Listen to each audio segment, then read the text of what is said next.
Hello, everyone's. I am here for my review of 911 on Fox, Season 5, Episode 6. If you are new to my channel, welcome. I am Lady T.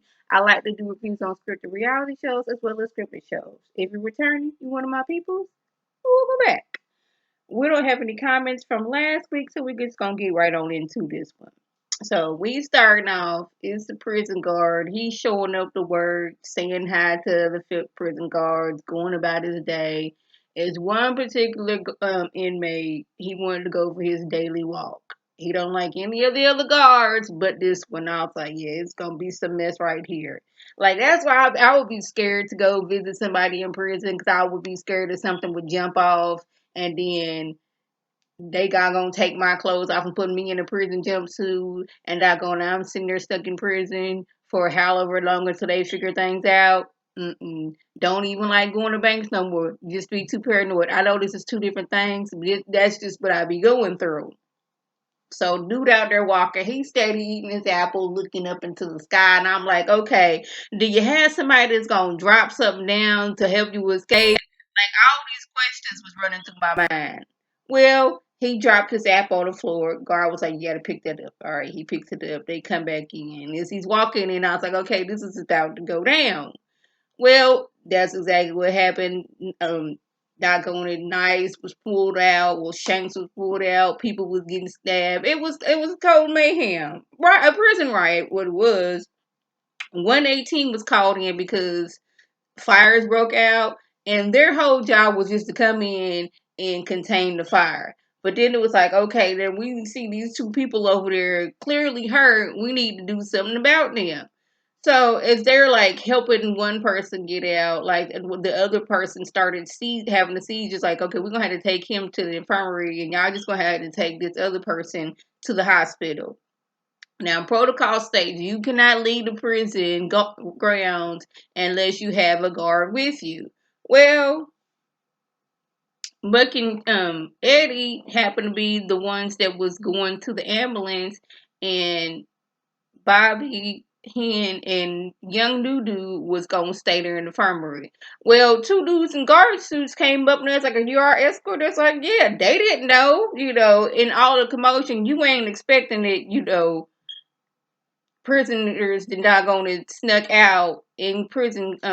Prisoners that stuck out in prison guards' clothes, but that's exactly what happened. I was like, they riding around, and when they get to the infirmary, the doctor's like, "That's not an inmate, that is a guard." So they was like, they didn't put two and two together. They trying to call Eddie and Buck, but by this time, the person's already got a gun on them. Like, nah, bro, you under our command. Make sure old dude right is that over there that you work on, and make sure he's fine, and everything gonna be cool. When as far as the went into their wallet, seeing Christopher, seeing where they live, so now like I really have to help y'all out. But these two were smart. They didn't took out the locator of the ambulance and make sure that you don't know where we at.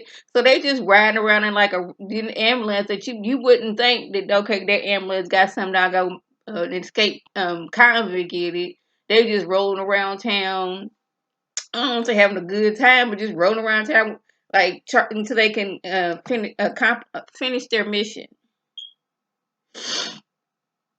Well, since the prison doctor he didn't broke his arm trying to save his life, Henrietta has to do a procedure to help the guard out.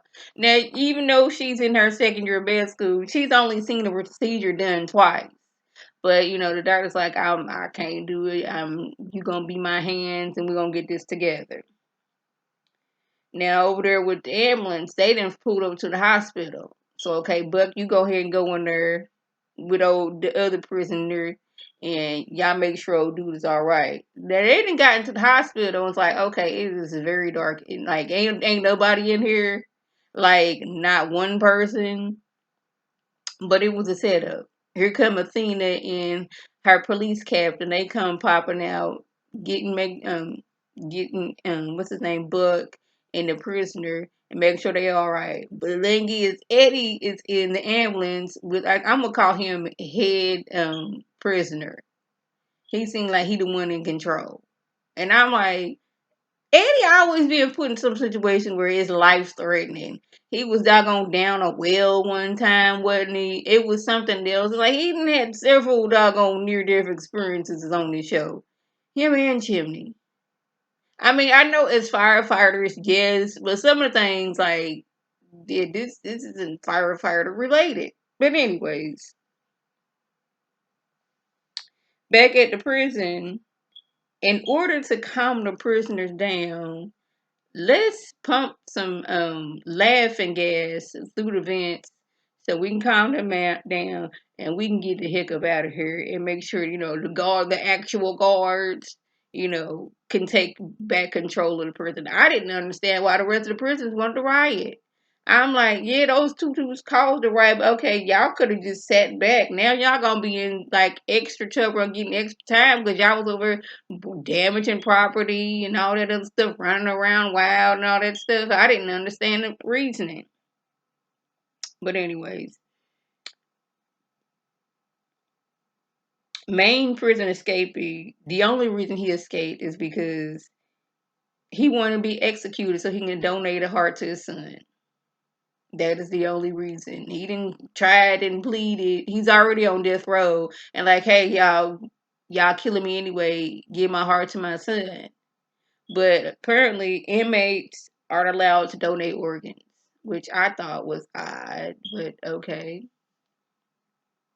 As many people who need kidneys and livers and hearts and all these other things, inmates aren't allowed to donate their organs.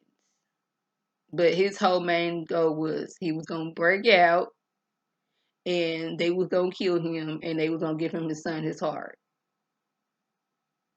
That's the only thing he wanted. But Eddie was talking to him. He's like, my friend's girlfriend, she is a reporter. We can get the news out there to help your son get a heart. But he's like, he don't want his son in connection with this. He don't want his son to be like, your daddy was the one that escaped prison. Your daddy did A, B, C, and D. He didn't want that. So finally, as Eddie was getting him out of the ambulance, I was scared he was going to shoot Eddie. But no, dude was like, you can, just promise me one thing that my son will never know where this heart came from, and he just killed himself. So Eddie's like, okay, we got to keep him alive. He dead, but we got to keep his heart pumping so that we can give the heart to his son. But it's like the authorities, they're not gonna go for this, at all. But the thing that came up with something, so they was able to, you know, get the son his new heart. It was an interesting episode. It wasn't like a lot of like back stuff like it usually is, and I really appreciated that. But yeah, that was the gist. If I left anything out, by all means, leave a comment below. If you're new to my channel, welcome. Feel free to subscribers for y'all day every day for $99. Make sure your notifications are on so my beautiful face puts a video. You can click on it, you can like it, you can share it with your people, and you can come over and be one of my peoples. If you're already one of my peoples, welcome back. Y'all know what to do.